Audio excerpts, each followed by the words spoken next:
Good day everyone, this is our final video screencasting.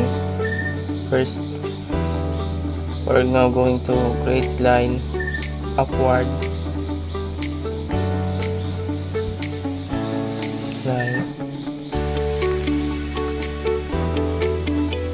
lalagay tayo ng line sa window, taas ulit, another line,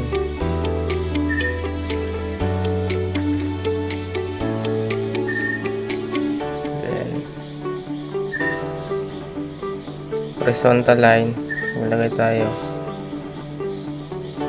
then offset 1 feet by 6 inches,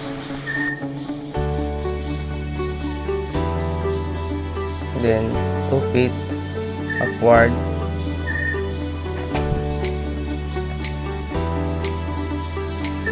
and 11 feet upward,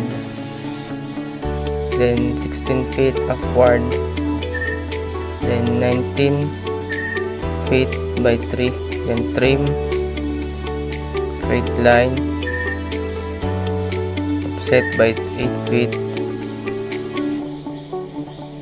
then offset natin 2 feet yung kabilang line, then lagyan tayo ng line, erase, then offset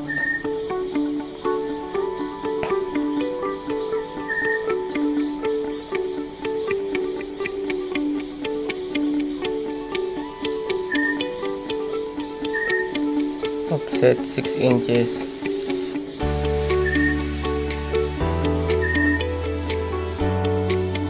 then offset ulit baba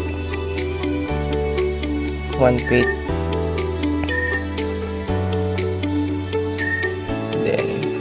stretch natin yung line, ilagay tayo ng line, then trim,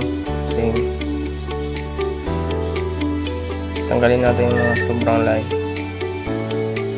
then select mirror,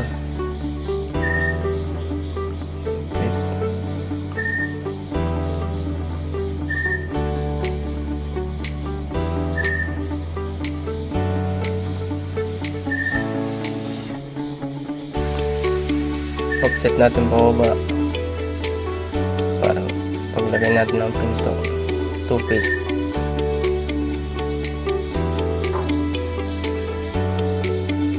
and trim lang natin yung mga hindi na kailangan na line,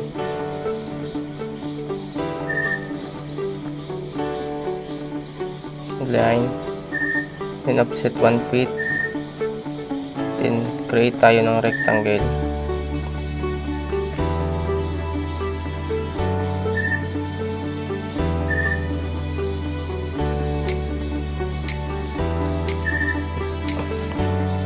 move, then copy,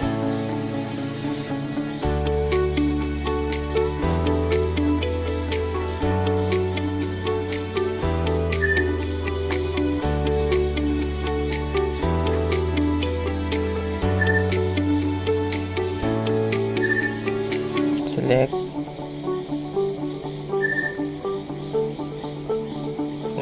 okay, then select ulit, copy, okay,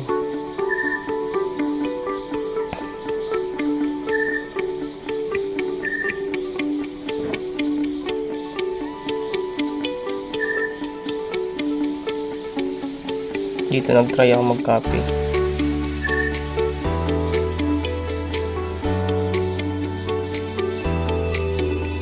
ako yung point, copy natin isa-isa,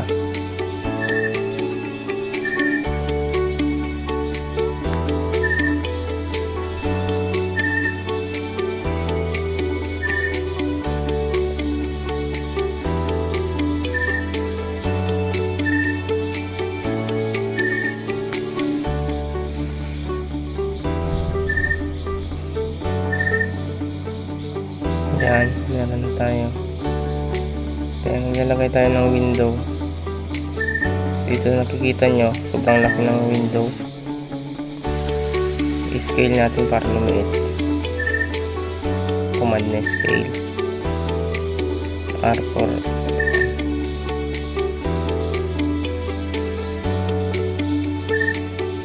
Then move lang natin. Then dito naman sa pinto, mag-offset tayo ng 6 inches. Papasok. Dalawang click. Then line. Then yung mga line na hindi na kailangan sa pinto, erase na natin.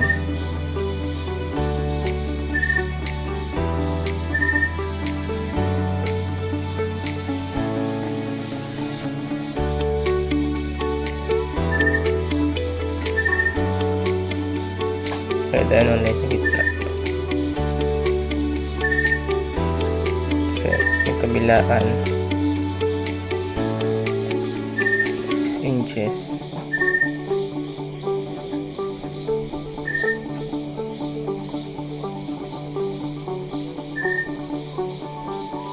Tapos yan, lalagay tayo ng kulay sa pinto.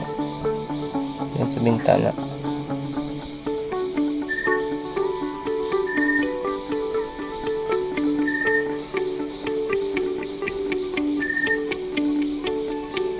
Okay.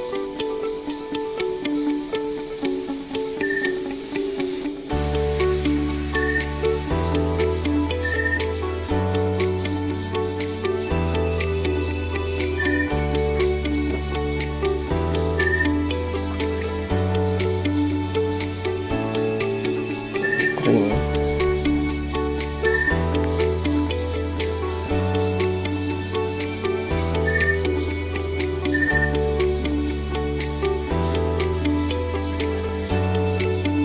Paglagay pa lang ng kulay, type tayo ng hatch, then solid. Pili tayo ng kulay kung anong kulay na gusto niya.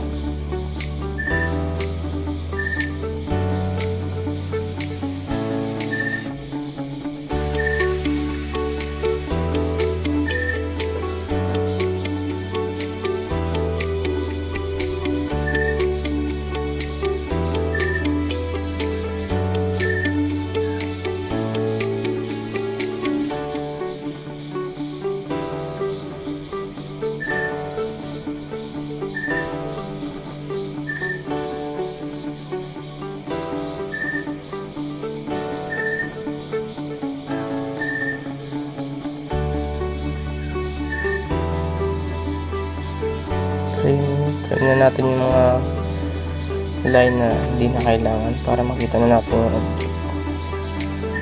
Ayan. Erase.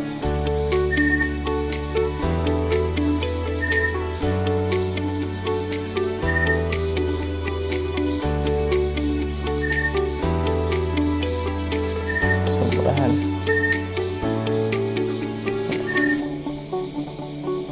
Yung sa bintana, pinamitan ko ito ng mirror.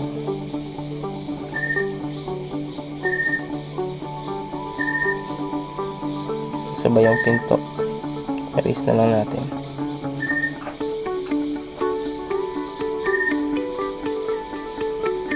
Ito yung kulay na tanggal. Lagyan natin ulit.